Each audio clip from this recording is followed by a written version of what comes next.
Hello मित्रांनो, मी Satyam sir आपल्या सगळ्यांचं स्वागत करतो मुकेश सर चॅनलवरती। तर चला या लेक्चरमध्ये आपण आता बघूया, आपण चॅप्टरच्या लास्ट पार्टवरतीच आहोत। तर आता या लेक्चरमध्ये आपण इम्पॉर्टंट गोष्टींवरती जास्त फोकस करूया आणि क्वेश्चन्स चांगल्या प्रकारे सॉल्व्ह करूया। ठीक आहे, थोडंसं लक्ष असू द्या की काही ग्राफ्स वगैरे असतात, त्या ग्राफ्स वगैरेमध्ये तुम्हाला ॲज इट इज ग्राफ काढायला येतात बोर्ड्स वगैरेमध्ये। तर ते ग्राफ मी तुम्हाला सांगेल, प्रोसेसेस सांगेल आणि बाकीच्या गोष्टी आपण थोड्याशा शॉर्टमध्ये डिस्कस करूया। बाकीचे इम्पॉर्टंट टॉपिक्स होते या चॅप्टरचे, इफिशियन्सी, कोएफिशियंट ऑफ परफॉर्मन्स आणि मग त्याच्या आधीचा पार्ट झाला प्रोसेसेसवाला, तो आपण डेप्थमध्ये बघितला, थोडा जास्त वेळ दिला कारण तो इम्पॉर्टंट होता। आता हा जो राहिलेला पार्ट आहे हा इतका तसा काहीसा इम्पॉर्टंट नाही आहे। तर चला बघूया limitations of first law of thermodynamics. Limitations म्हणजे काय, म्हणजे का बरं फर्स्ट लॉ ऑफ थर्मोडायनॅमिक्समध्ये काहीतरी कमी असेल म्हणून आपल्याला सेकंड लॉकडे जावं लागलं। तर बघा, it does not tell us whether any particular process can actually occur according to first law heat may on its flow from higher temperature to lower temperature and it can also on its flow from lower to higher. First लॉच्या according heat जी आहे ते higher temperature to lower temperature automatic flow होऊ शकत होती आणि lower to higher पण automatic flow होऊ शकत होती, जे की चुकीचं होतं। ठीक आहे, we know that practically heat cannot flow from object at lower temperature to another object at higher temperature। ठीक आहे, तर हे फर्स्ट लॉ इथं फेल झाला, हे पहिलं लिमिटेशन झालं। According to first law we could convert 100% of heat into work. आता हीट जी घेतोय आपण ती पूर्णच्या पूर्ण वर्कमध्ये कन्वर्ट होणं हे प्रॅक्टिकली 100% पॉसिबल नसतं। तर फर्स्ट लॉच्या अकॉर्डिंग ते प्रॅक्टिकली पॉसिबल आहे असं त्यांनी सांगितलं, तर ते चुकीचं होतं। हे जे दोन लिमिटेशन्स आहे ना, हे दोन लिमिटेशन्सच सेकंड लॉ बनणार आहेत। हे दोन लिमिटेशन्स मिळूनच आपण काय बनवणार आहोत, हे दोन लिमिटेशन्स मिळूनच आपण सेकंड लॉ बनवणार आहोत। ठीक आहे, तर लक्ष द्या थोडंसं। आता explain the limitations of efficiency of heat engine with example. आता इथे एक एक्झाम्पल दिलं आहे तुम्हाला 800 आणि 400 मधलं। ठीक आहे, हे जे एक्झाम्पल तुम्हाला दिसतं इथं, हे आपण इफिशियन्सी कॅल्क्युलेट करू शकतो। बघा, हे टेम्परेचर किती आहे, हॉट रिझर्वायरचं 800 केल्विन आणि कोल्ड रिझर्वायरचं किती आहे 400 केल्विन। तर इफिशियन्सीचा फॉर्म्युला लक्षात आहे का, 1 minus QC by QH, 1 minus QC by QH आणि अजून काय लिहू शकतो, 1 मायनस TC बाय TH सुद्धा लिहू शकतो। हे पर्सेंटमध्ये जर पाहिजे तर याला इंटू 100 करा, ह्या व्हॅल्यूज दिलेल्या आहेत, प्रॅक्टिकल व्हॅल्यूज आहेत या। 1 मायनस TC किती 400 डिवायडेड बाय 800 इंटू 100, 400 बाय 800 1/2 आणि हे 1 मायनस 1/2 1/2 इंटू 100 पर्सेंटमध्ये येणार आहे। तर इफिशियन्सी किती आली आपली 50%। म्हणजे त्यांचं म्हणणं आहे की मॅक्सिमम इफिशियन्सीचे लिमिट्स जे आहेत त्या असं जर काही कंडिशन असली तर 50% आहे। ही इफिशियन्सी आपण कॅल्क्युलेट करू शकतो, हे त्यांना आपल्याला दाखवून द्यायचं होतं। ठीक आहे, हेच त्यांना आपल्याला काय करायचं होतं, दाखवून द्यायचं होतं। क्लिअर आहे इथपर्यंत? चला नेक्स्ट आहे, आता एक क्वेश्चन आहे HSC बोर्डमधलाच। ठीक आहे, टेक्स्टबुकमधला। A refrigerator with coefficient of performance 1/3, K is equals to 1/3 दिलेलं आहे, releases 200 joule of heat to a hot reservoir. Hot रिझर्वायरला किती हीट देत आहे आणि वर्क डन कॅल्क्युलेट करा म्हणताय। हॉट रिझर्वायरला किती हीट दिली जाते, तर QH इज इक्वल्स टू किती आहे 200 जूल आहे। आता मला सांगा Kचा काय फॉर्म्युला असतो आपला, Kचा फॉर्म्युला असतो QC divided by QH minus QC आणि आपल्याला वर्क डन कॅल्क्युलेट करा म्हटले। अरे बापरे, वर्क डन म्हणजे तर QH मायनस QC झालं ना, वर्क डन म्हणजे तर QH मायनस QC झालं।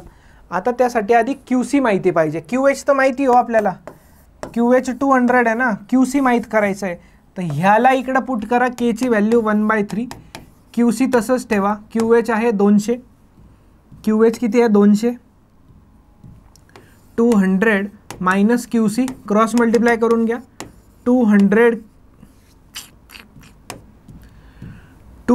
Minus QC is equals to 3QC। हे मायनस QC तिकडे पाठवा, प्लस QC होऊन जाईल आणि इथनं तुमची QCची व्हॅल्यू किती येणार माहिती आहे का 50 जूल। किती येणार 50 जूल।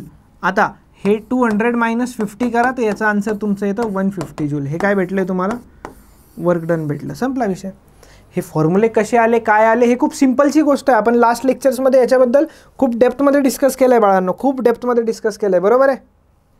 काहीतरी केलं यार केसात, एक मिनटं। चलो, हा CET 2024चा क्वेश्चन खूप इम्पॉर्टंट असा क्वेश्चन आहे कारण की या टाईपचे क्वेश्चन यायला लागलेत आता. बघा क्वेश्चन एकदम आरामात वाचा. A reversible engine converts 1/6 of the heat input into work. अच्छा, 1/6 ऑफ द हीट इनपुट म्हणजे QH हीट घेतली आणि ह्या QH मधली 1/6 म्हणजे QH/6 कशात कन्वर्ट केली, वर्क डन मध्ये कन्वर्ट केली. Okay. When the temperature of the sink is reduced by 64 kelvin the efficiency of engine is doubled. अच्छा, टेम्परेचर, सिंकचं टेम्परेचर, आता ह्या कंडिशनमध्ये पहिली कंडिशन घेऊ. सिंकचं टेम्परेचर समजा T1 T2 घेत असतो ना, T2 घेतलं, then temperature of sink is reduced by 64 kelvin, तर T2 - 64, the efficiency of engine is doubled. म्हणजे इथं जर इफिशियन्सी इटा होती तर इथं इफिशियन्सी 2 इटा झाली. Okay. The temperature of the source and sink is respectively, source आणि सिंकचं टेम्परेचर रिस्पेक्टिव्हली विचारलं आहे. आता मला सांगा इथं इथं इथं इथं इथं इफिशियन्सी किती आहे काढू शकतो ना आपण, इथं इफिशियन्सी किती आहे काढू शकतो आपण. अरे हो की नाही, काढू शकतो ना. इफिशियन्सीचा फॉर्म्युला काय असतो, इफिशियन्सी, लवकर लवकर सांगा, लवकर लवकर सांगा. इफिशियन्सी काय असतं, efficiency is equals to output divide by input. Output divide by input काय आहे, QH. आउटपुट किती आहे, QH/6 डिवाइड बाय QH. तर इथं तसंच डायरेक्टही येत होतं आपलं. इफिशियन्सी किती आहे, 1/6 आहे. आणि आता काय केलं आहे, आता अरे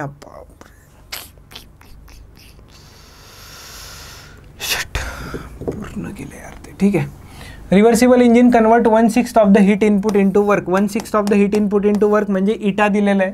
ठीक आहे. When the temperature of sink is reduced, याचं टेम्परेचर T2 घेतलं, temperature of sink is reduced by 64 kelvin, efficiency of engine is doubled. आधी 1/6 होती, इंटू डबल करून टाका. आता इफिशियन्सी किती घेणार, 1/3 घेणार तुम्ही.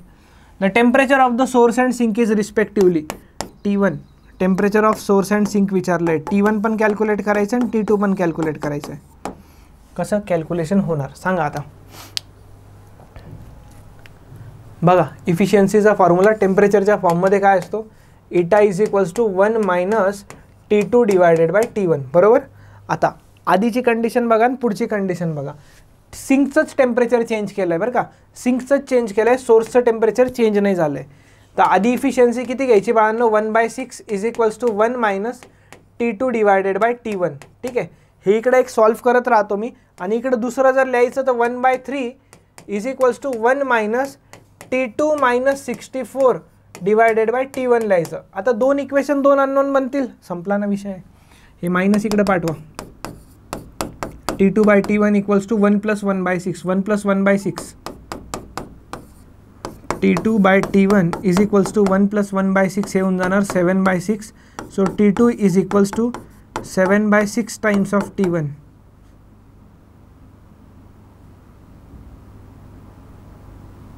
चुकलं रे, मायनस होणार नाही. तर तेच म्हटलं काहीतरी गडबड झाली यार, काहीतरी गडबड झाली. मायनस होईल ना इकडं जाऊन.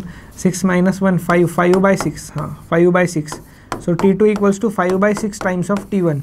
ही व्हॅल्यू उचलून इकडे पुट करा, ही व्हॅल्यू उचलून इकडं पुट करावी. T1/3 इक्वल्स टू 1 - T2च्या जागी 5/6 T1, 5/6 T1 - 64 divided by T1. Cross multiply करा, इथं खूप सिम्पल आहे.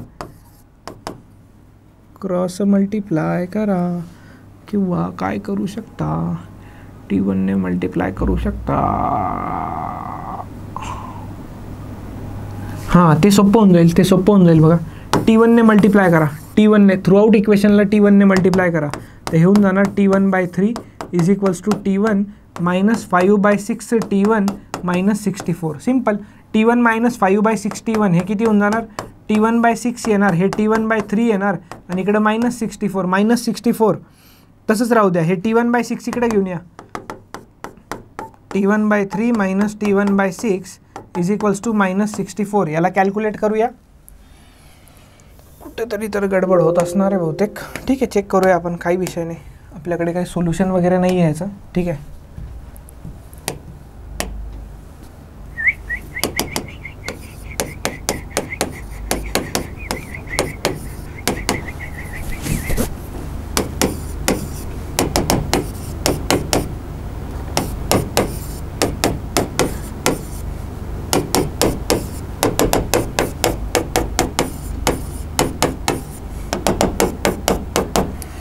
T1 इक्वल्स टू 4, 6 4 जा 24, 2 आणि हे 38, 384 आहे का ऑप्शनमध्ये? हां आहे ना.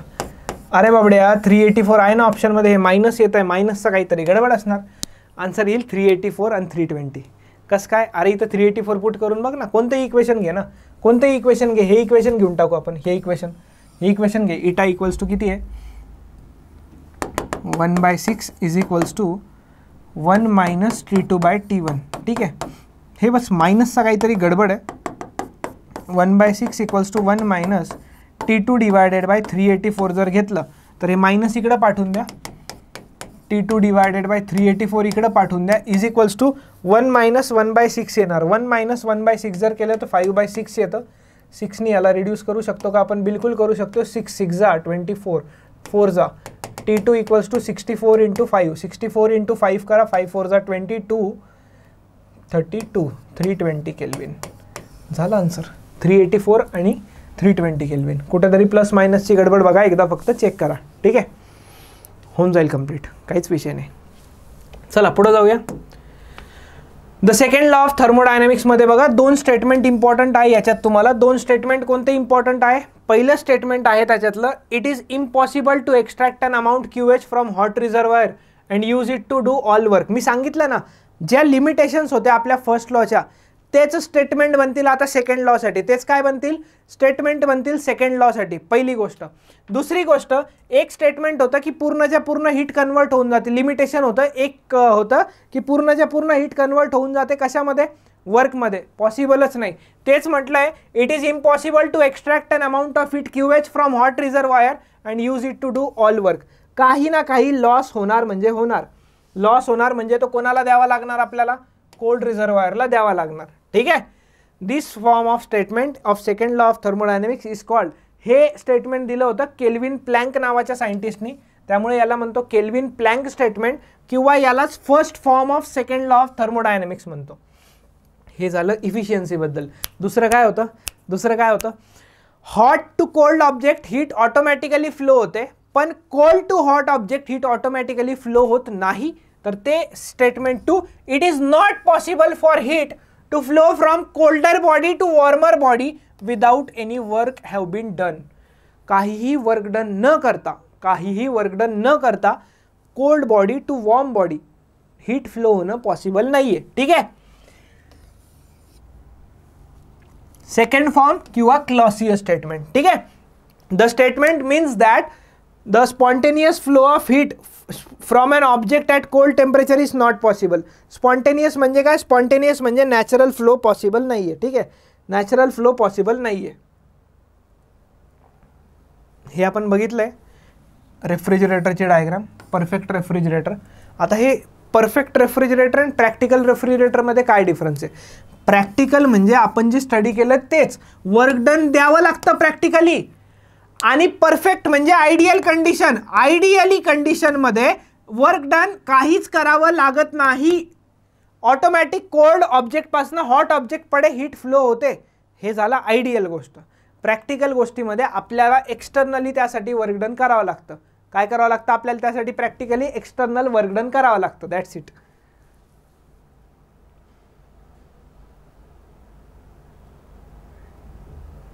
हे सिग्निफिकन्स ऑफ रिव्हर्सिबिलिटी. सिग्निफिकन्स ऑफ रिव्हर्सिबिलिटी काय आहे?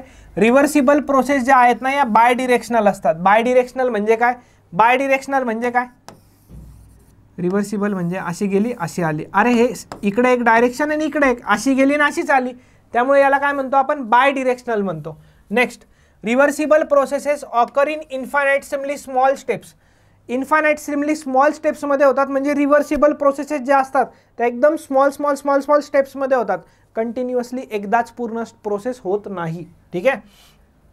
The difference between state variables in infinitesimally close state is very small. जे डिफरन्स असतं ना, मला सांगा, प्रोसेस एकदम स्लो होते, याचा अर्थ काय माहिती का? एकदम हळूहळू प्रोसेस होते. तर त्या प्रोसेसमध्ये जे डिफरन्स येत असेल ना स्टेप्समध्ये, ते पण खूप स्मॉल असतात. कळतच नाही की काही डिफरन्स आलाय नाही आलाय. Reversible processes require system to be thermodynamic equilibrium. ठीक आहे, रिव्हर्सिबल प्रोसेसेसमध्ये सिस्टीम थर्मोडायनॅमिक इक्विलिब्रियममध्ये असली पाहिजे. आता थर्मोडायनॅमिक इक्विलिब्रियम म्हणजे काय? थर्मोडायनॅमिक इक्विलिब्रियम म्हणजे thermal equilibrium, mechanical equilibrium, chemical equilibrium शिकलोय आपण. तिन्ही पण इक्विलिब्रियम असले पाहिजे. Irreversible processes are unidirectional. Obviously irreversible ज्या प्रोसेसेस असतात म्हणजे असं गेलं ना असं आलं, युनिडायरेक्शनल आहे, एकच रस्ता नाही आहे. Irreversible processes are not in thermal equilibrium with their environment. ठीक आहे, ह्या थर्मल इक्विलिब्रियम म्हणजे या थर्मोडायनॅमिक इक्विलिब्रियम मधल्या असतात रिव्हर्सिबल, आणि ह्या इरिव्हर्सिबल नसतात.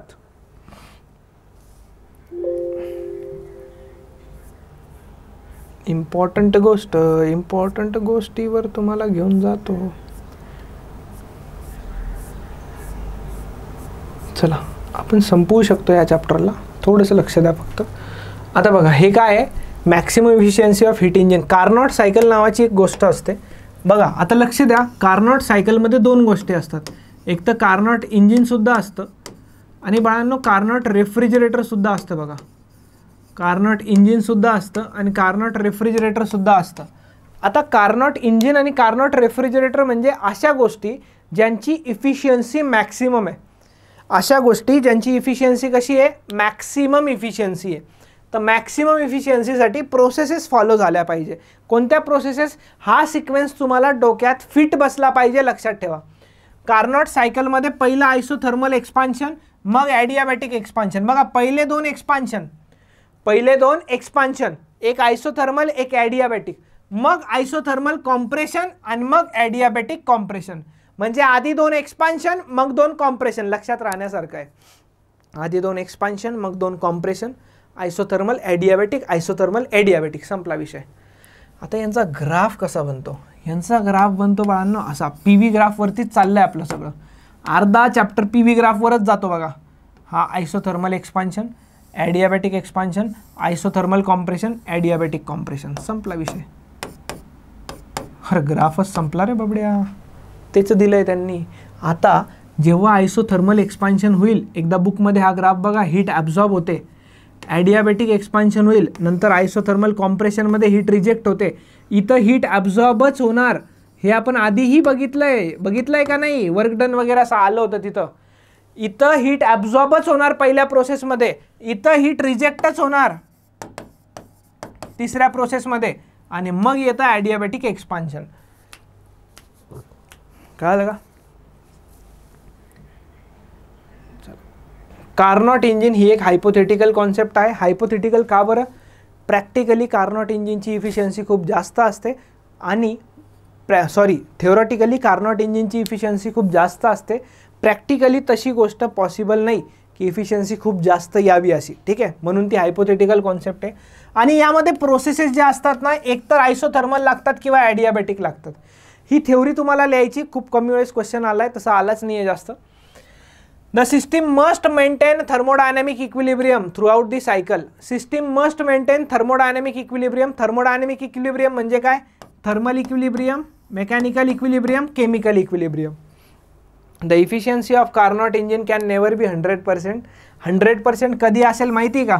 जेव्हा TC 0 असेल. TC म्हणजे टेम्परेचर ऑफ कोल्ड रिझर्वायर, जे की पॉसिबल नाही आहे practically. We know that this is not practically possible, तेच मी म्हणतोय. ठीक आहे, चला. Carnot refrigerator same as refrigerator. मग काय डिफरन्स आहे सर याच्यात? काहीच नाही, सगळं सेम आहे वर्किंग वगैरे, फक्त याचा कोइफिशियंट ऑफ परफॉर्मन्स जास्त असतो. जसं कार्नोट इंजिनची इफिशियन्सी कशी असते? 100% असते. प्रॅक्टिकली पॉसिबल नाही. तसंच याचा के पण खूप जास्त असतो, जो काही प्रॅक्टिकली पॉसिबल नाही आहे. ठीक आहे,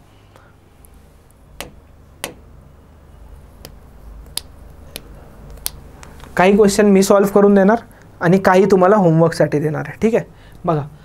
Carnot engine, a Carnot engine receives 2 kilojoule of heat from a reservoir at 500 kelvin. Heat receive होते इंजिनमध्ये. तर QH दिलं आहे तुम्हाला, किती दिलं आहे? 2 किलोजूल दिलं आहे. ठीक आहे, आणि टेम्परेचर ऑफ हॉट रिझर्वायर किती म्हटले बाळांनो? 500 केल्विन म्हटले. ठीक आहे, डज सम वर्क. ठीक आहे, वर्क डन होतं काहीतरी, माहीत नाही किती होतं.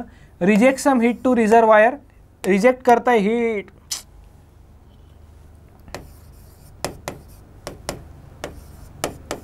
2 किलोजूल 500 केल्विन. काय व्हायला लागलं यार. दोनदा मिटलं आहे. How much work does it to, work done calculate करायचं आहे, आणि हाऊ मच हीट रिजेक्टेड म्हणजे QC कॅल्क्युलेट करायचं आहे. व्हॉट इज इट्स इफिशियन्सी म्हणजे इटा कॅल्क्युलेट करायचं आहे.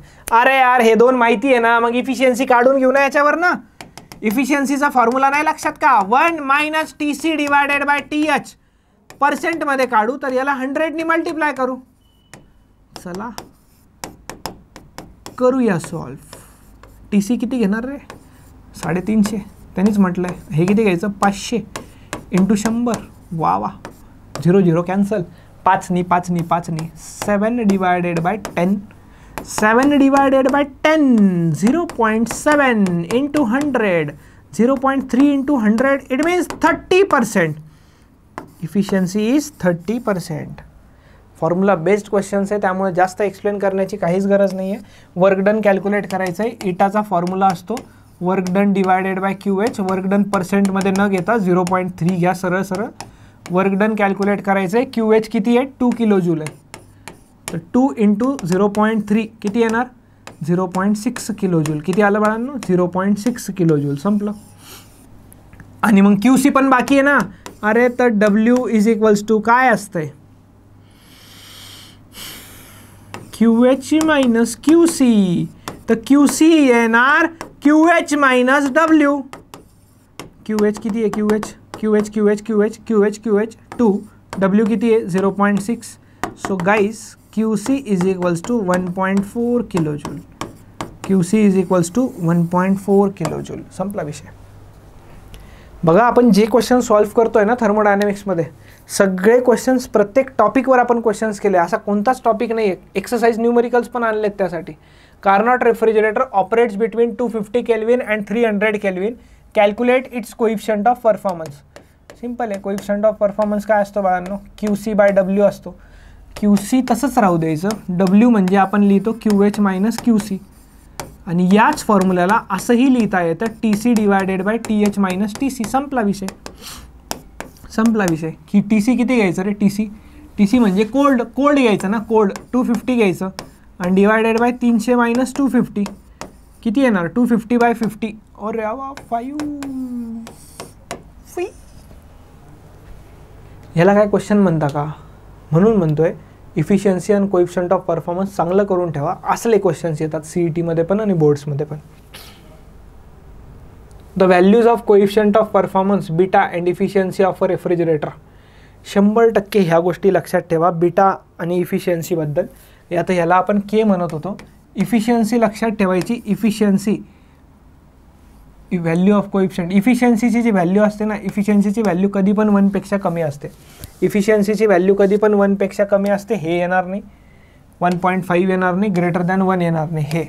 आणि K कोइफिशियंट ऑफ परफॉर्मन्स कधी पण 1 पेक्षा जास्त असतो. संपलं. A Carnot engine operates between. Carnot engine operates between 227 degree Celsius. Oh my god. 500 kelvin लिहायचं, सरळ सरळ लिहायचं. आणि दुसरं टेम्परेचर सिंक आहे म्हटलं आहे त्यांनी, 27 डिग्री सेल्सिअस म्हणजे 300 केल्विन. काय विचारलं त्यांनी, if the source supplies 50 kilojoule of heat, work done विचारलं आहे, वर्क डन. अरे वा लय अवघड आहे काय. Eta is equals to 1 minus TC by TH. 1 minus TC आहे 300, TH आहे 500, 2 0 कॅन्सल. 1 minus 5 minus 3, 2/5. 2/5 म्हणजे 0.4. इटा आला इटा. चला मग eta is equals to work done upon QH. Work done पाहिजे ना, हां वर्क डन पाहिजे ना. इटा इंटू QH करा, 50, 0 कॅन्सल, 20 किलोजूल.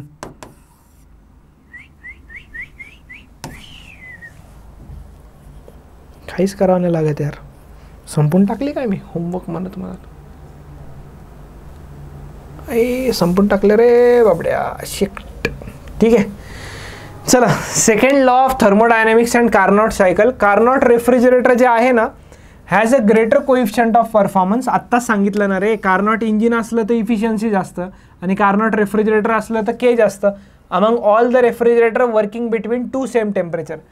हे बघा कार्नॉट वर्ड आला, समजा लक्षात ठेवायचं, कार्नॉट वर्ड आला तर इफिशियन्सी पण जास्त आणि कोइफिशियंट ऑफ परफॉर्मन्स पण जास्त. संपला विषय. नेक्स्ट आहे बाळांनो इथं स्टर्लिंग सायकल. स्टर्लिंग सायकल काय असतं, आता याच्यात आहे ना, स्टर्लिंग सायकल म्हणजे काही नाही, मी तुम्हाला सांगतो. 2 प्रोसेसेस असतात त्याच्यात स्टर्लिंग सायकलमध्ये. हा क्वेश्चन येतो बरं का.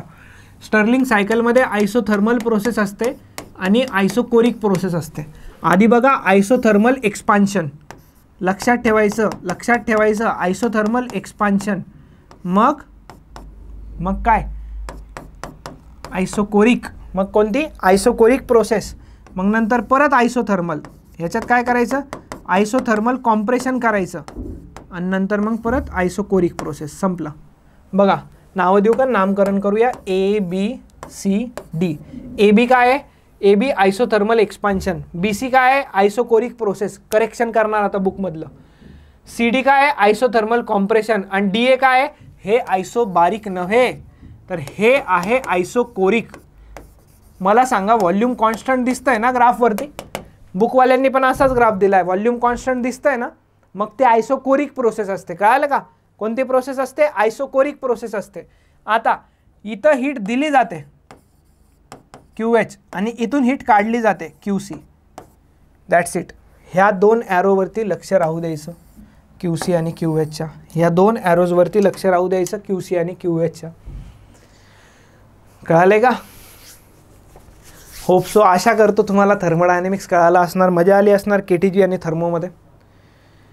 आणि ऑब्व्हियसली पहिले सगळेचे लेक्चर जे एकदम डिटेलमध्ये होते. लास्ट पार्ट मी हा जो लेक्चरचा होता हे सांगून तुम्हाला शॉर्टमध्ये घेतला आहे, कारण की इतकासा इम्पॉर्टंट नाही आहे, बट जिथं क्वेश्चनला द्यायचं इम्पॉर्टन्स तिथं आपण दिलं आहे. सो होप सो आवडलं असेल तुम्हाला लेक्चर. तर मी सत्यम भंडारी इथंच थांबतो. आपला थर्मोडायनेमिक्स चॅप्टर संपला आहे असं मी जाहीर करतो. ठीक आहे, भेटूया आपण पुढच्या चॅप्टर्समध्ये. So till then tata, bye bye.